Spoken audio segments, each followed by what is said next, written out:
नमस्कार, आप देख रहे हैं द बिहार टॉप। मैं हूं आदेशपुरी। बीपीएससी 70वीं सिविल सेवा नॉर्मलाइजेशन को लेकर आपको बता दें कि माहौल पूरा गर्म है। छात्र बिल्कुल भी तैयार नहीं है कि नॉर्मलाइजेशन कराया जाए। तो वही बता दें, आयोग के द्वारा जो है अभी तक क्लियर नहीं किया गया है कि ये 70वीं सिविल सेवा, जो कि बिहार के इतिहास की सबसे बड़ी सिविल सेवा की परीक्षा है, वो पुराने पद्धति पर होगी या फिर नॉर्मलाइज्ड पद्धति पे होगी। अभी तक आयोग के द्वारा जो है पत्ता नहीं खोला गया है, लेकिन छात्रों के द्वारा लगातार विरोध किया जा रहा है। आपको बता दें कि कल एक सुप्रीम कोर्ट के द्वारा एक फैसला दिया गया, और फैसला में बता दें आपको कि 5 जजों के बेंच ने कहा कि परीक्षा में जो है वो बीच में नियम नहीं बदले जा सकते। और जैसे ही ये खबर आया, सोशल मीडिया पर ये खबर तैरने लगा कि अब तो बीपीएससी में जो है वो नॉर्मलाइजेशन का सवाल ही पैदा नहीं होता है, क्योंकि सुप्रीम कोर्ट ने इससे संबंधित एक फ़ैसला दिया है जो कि इस पर भी एप्लीकेबल होगा। लेकिन आपको हम बता दें कि ये जो है ये फ़ैसला बीपीएससी पर एप्लीकेबल होने की संभावनाएं न के बराबर है। वजह क्या है? वजह ये है कि सुप्रीम कोर्ट के फैसला में बोला गया है कि बीच खेल में आप नियम नहीं बदल सकते। लेकिन आपको बता दें, बीपीएससी ने खेल शुरुआत होने से पहले ही ये कह दिया था कि छात्रों की संख्या के आधार पर एक या एक से अधिक फेज में परीक्षा लिया जा सकता है। अब एक या एक से अधिक फेज में परीक्षा होगा तो दोनों को एक सामान्य करने के लिए नॉर्मलाइजेशन तो किया ही जाएगा, इसमें कोई दो राय नहीं है।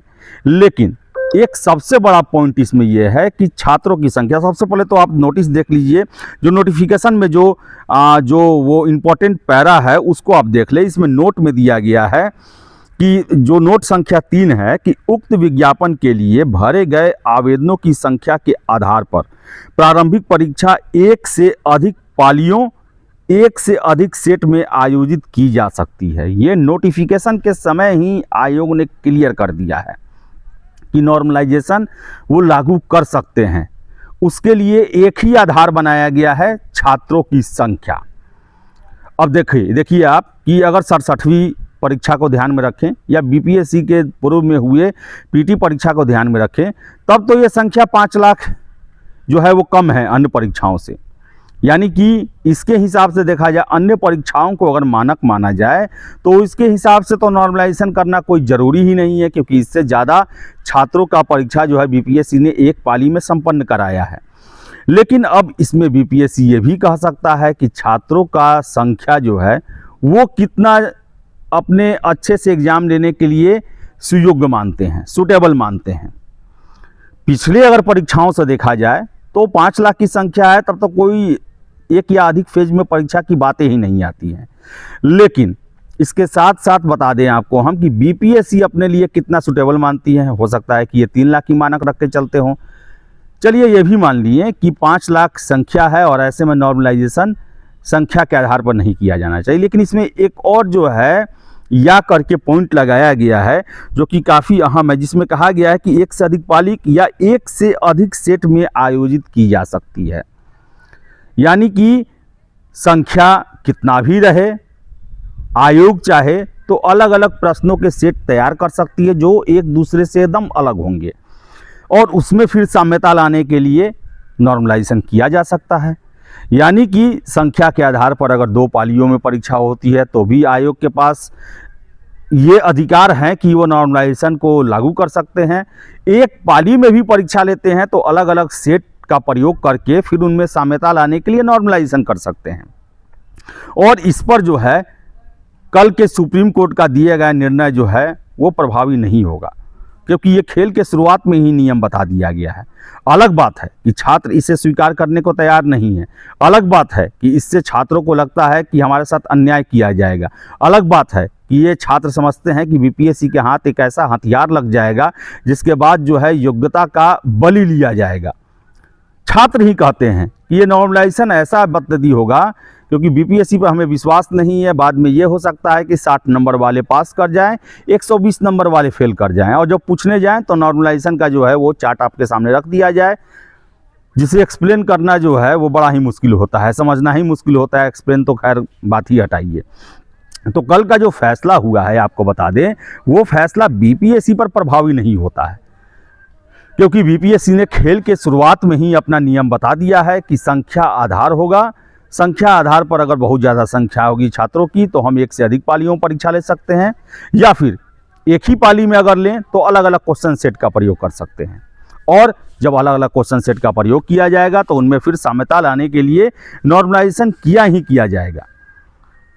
तो बताएं आपको कि छात्रों का कहना है कि एक सुर में कहना है कि 150 प्रश्न जो हैं वो सभी छात्रों के लिए एक हो। आप ऑप्शन जो है उसमें आगे पीछे कर दें, कोई दिक्कत नहीं है, लेकिन प्रश्न जो हैं वो एक होने चाहिए और एक शिफ्ट में ही परीक्षा होनी चाहिए।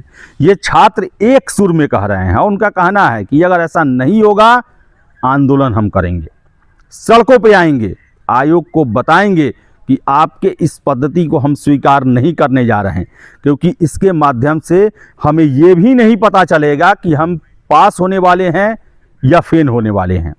मेंस की तैयारी हम नहीं कर पाएंगे, क्योंकि नॉर्मलाइजेशन के कुछ ऐसे समीकरण होते हैं जिसमें आप ज़्यादा से ज़्यादा भी बनाएंगे तो आपके बाहर होने की संभावना बढ़ जाएगी, और कम भी बनाएंगे किसी सेट में तो आपके पास होने की संभावना बन जाएगी।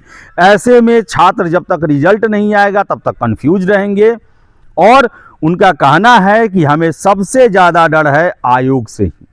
आयोग की जो पृष्ठभूमि रही है, आयोग का अतीत रहा है, आयोग में जैसी कार्य प्रणालियाँ रही हैं, आयोग के द्वारा जैसे खेल हुए हैं, पेपर लीक हुए हैं, माफिया बीपीएससी में सेंधमारी कर लेते हैं, उसे देखते हुए नॉर्मलाइजेशन जो है एक ब्लैकमेलिंग हथियार बन जाएगा। और इससे बिहार के जो योग्य युवा हैं उनके प्रतिभा का बलि लिया जाएगा। ऐसे ऐसे न जाने कितने स्लोगन डायलॉग हमें छात्रों के द्वारा सुनने को मिल रहे हैं। तो बता दें कि नॉर्मलाइजेशन छात्रों को पसंद नहीं है और आयोग बैठक करने वाला है जिसमें छात्रों से वार्ता करेगा। लेकिन अभी तक बता दें वार्ता के लिए जो है न डेट, न जगह, न समय कुछ भी फिक्स नहीं हो पाया है। और नॉर्मलाइजेशन को लेकर आयोग ने अभी तक अपने पत्ते नहीं खोले हैं। हम भी अपने सोर्स से पता करना चाहते हैं, कई बार पता किए, उनका कहना है कि निर्णय ही नहीं हुआ। होना है कि नहीं होना है, निर्णय ही नहीं हुआ। और हम दोनों बातों से इनकार नहीं कर सकते, लागू भी हो सकता है, नहीं भी हो सकता है, क्योंकि निर्णय ही नहीं हुआ। लेकिन नॉर्मलाइजेशन का मुद्दा जो है वो आयोग में जिंदा है और उसे लागू करने का प्रयास किया जाएगा आयोग के द्वारा। अब इसके लिए प्रयास में हो सकता है कि आपको समझाया जाए, कॉन्फिडेंस में लिया जाए, आपके गार्जियन को समझाया जाए, कॉन्फिडेंस में लिया जाए, लेकिन ये मामला जिंदा है और आयोग जो है इसे बड़ा ही अपने लिए फायदेमंद मानती है, छात्रों के लिए ही फायदेमंद मानती है। लेकिन छात्र जो है वो मानने को तैयार नहीं है। उनका एक सुर में कहना है नॉर्मलाइजेशन नहीं चलेगा। तो देखिए क्या चलेगा। लेकिन सुप्रीम कोर्ट का फैसला जो है वो 70वीं सिविल सेवा पर प्रभावी नहीं होगा, क्योंकि बीपीएससी ने इस बार खेल शुरू होने से पहले ही अपने पत्ते खोल दिए हैं और छात्रों को साफ साफ बता दिया है कि संख्या अधिक होने पर या एक भी पाली होने पर एक से अधिक क्वेश्चन सेट का प्रयोग किया जा सकता है, 2 पालियों में परीक्षा ली जा सकती है। अब फैसला आयोग को करना है। तो देखिए क्या होता है। आज तो छठ है, सोमवार से जो है ऑफिसेज खुलेंगी, छात्र भी पहुंचेंगे। क्या माहौल बनता है, क्या सूचनाएं निकल के आती हैं, क्या निर्णय होता है, कोशिश करेंगे कि आप तक सबसे पहले सबसे सटीक सूचना हम देते रहें। तो फिलहाल इस वीडियो में इतना ही। वीडियो पसंद आया लाइक शेयर करें, हमारे चैनल द बिहार टॉप को सब्सक्राइब जरूर कर लें। धन्यवाद।